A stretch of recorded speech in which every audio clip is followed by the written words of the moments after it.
Exciting territory here. We're now going to talk about nucleophiles and electrophiles. So, what are nucleophiles and electrophiles? Well, many of the reactions that we're going to be considering in organic 1 and organic 2 are polar reactions, and polar reactions involve ions as reactants, intermediates, and or products. Okay? Now, this is just going to be so simple. You're going to really find this easy if you get it. Okay, watch this. Negative charges are attracted to positive charges, right? And electron-rich species are attracted to electron-deficient species. We've been preparing for this for weeks now. Negatives attract positives, right? So if you get a pair of electrons and you got some nucleus somewhere, boom, you know exactly what's going to happen. Let me do that in red, okay? You know exactly what's going to happen. Negative goes to positive. It's that simple, okay? So let's consider what we remember. Let's recall. Let's think about what we've been talking about. So we've got, let's say, methyl chloride. We've got a polar bond, which you've practiced, right? There's our polar bond there. And if it's polar, that means that the electrons are going to spend more time up here, and they're going to leave a partial positive down here. Can you see that? Okay. And again, we're always thinking, where are the positives and where are the negatives? They're going to attack each other in organic chemistry. Now, what if you have a metal here, like lithium? If you have a metal which is super not electronegative, right? Then all of a sudden the carbon's going to have a partial positive, right? And you can know that just by seeing Li, because you memorized electronegativity trends. You memorized that. And so since you know what electronegativities are, you know where the electrons are. And since you know shapes, right, because we spent time on geometries, boom, we're so ready for this, all right? So if carbon's bonded to an electronegative element, it's electrophilic. That means it's got a partial positive on it. If it is bonded to a metal or electropositive element, then it is nucleophilic, and that is, it means it's got extra electrons. Just a second here, I need a napkin. Thank you. All right, so you see that? All right, so let's go. I'm sorry, I lost my place here. All right, so that's a nucleophile is something that loves nuclei. Here's a nucleus. Here's a nucleophile. Nucleophile, right? Because he wants to go over here and kiss this nucleus, right? An electrophile is something that's positive, right? All right. So, thank you. Okay. So, having said that, let's move on. An electrophile now is an electron-rich species, right? Because it loves nuclei, right? So, since it's an electron species, it can donate a pair of electrons. Nucleophiles are Lewis bases. And the more polarizable they are, the bigger they are, the more polarizable they are, the stronger the nucleophile. Okay? So here's a couple examples. Here's a nucleophile, especially good nucleophile, because it's got all these lone pairs of electrons. Electronegative element, boom, negative. Good nucleophile. Not such a good nucleophile, right? Because it doesn't have a negative charge on it, but it's an electronegative element. We still have a polar molecule here, so this is still a good nucleophile. Not as good as ethoxide, but it is a nucleophile.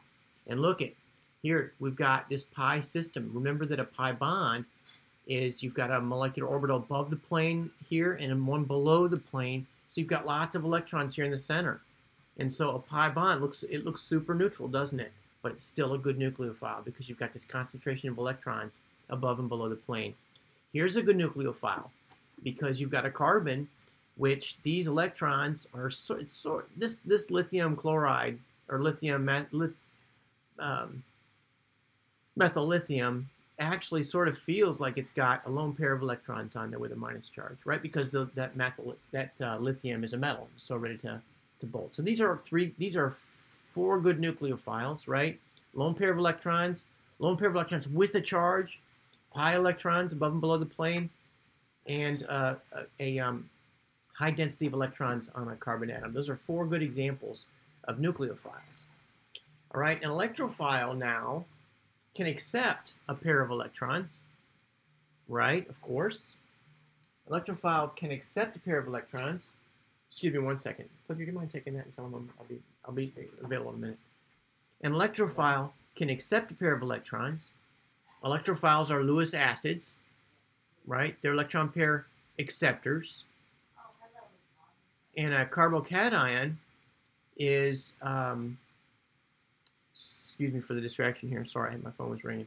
A carbocation is partially positive. Carbocations are, I'm sorry, please pardon my distraction. Carbocations are Lewis acids because they've got an empty p orbital here, right? These are sp2 hybridized orbitals, right? sp2, sp2, sp2. Here's an unhybridized p orbital. And so they're electrophilic. They can accept a pair of electrons, which is what a Lewis acid is. A Lewis acid can accept a pair of electrons. Carbocation is perfect for that. This is the same thing, right? These two are the same picture. And here is a carbon that's got a partial positive charge on it, and that is also a good target for a nucleophile. Let me do a nucleophile like that, put a negative charge on it, and boom, right? And these guys are going to go off that way. Okay, so let's do a little practice here. And because of inductive effects, this is a good nucleophile, right? Here's another good nucleophile because it's a lone pair of electrons, and here's a good nucleophile because it's a pi bond. Now the other inductive effects, right? If the electrons are being drawn away from the carbon, that makes it a good electrophile, and an empty p orbital makes a carbon a good electrophile also. So let's look through here and let's look for all of the nucleophiles first, and I'm going to do this systematically. 1, 2, and 3. Any carbons up here the electrons are being pulled away. Actually, it's not just carbons, right? That would be a decent nucleophile. Wait. No, it wouldn't be. Here's a decent nucleophile, right? There's a nucleophile. Let's circle the nucleophiles in red, and we'll do the others in blue, okay? There's a nucleophile. Here's a nucleophile. Lone pair of electrons, right? There's another electronegative element. There's a nucleophile. Here's an electronegative element, but wait, it's got a formal charge of +1. That is not a good nucleophile. No, not a good nucleophile. Here is a good nucleophile because it's got 3 lone pairs of electrons, right? 1, 2, 3, right?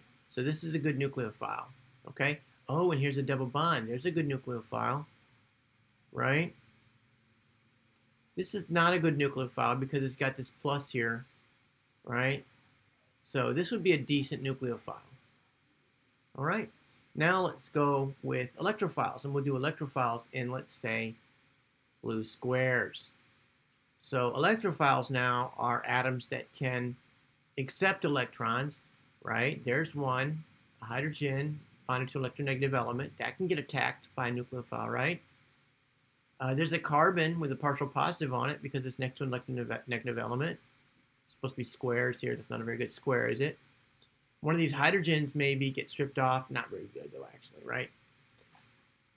Amines are not good acids at all. That's probably not a good one. Certainly not very electrophilic, okay? Now, this definitely is electrophilic, right? Because it's a carbon with an electronegative element that has a positive charge on it. So this oxygen really wants extra electrons.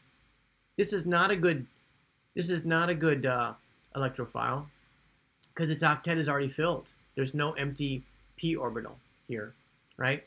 Here's a good electrophile because it's flat.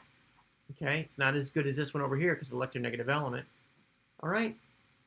Okay, so that's a good practice, I think, for what are electrophiles and what are nucleophiles. Let's wrap this up now.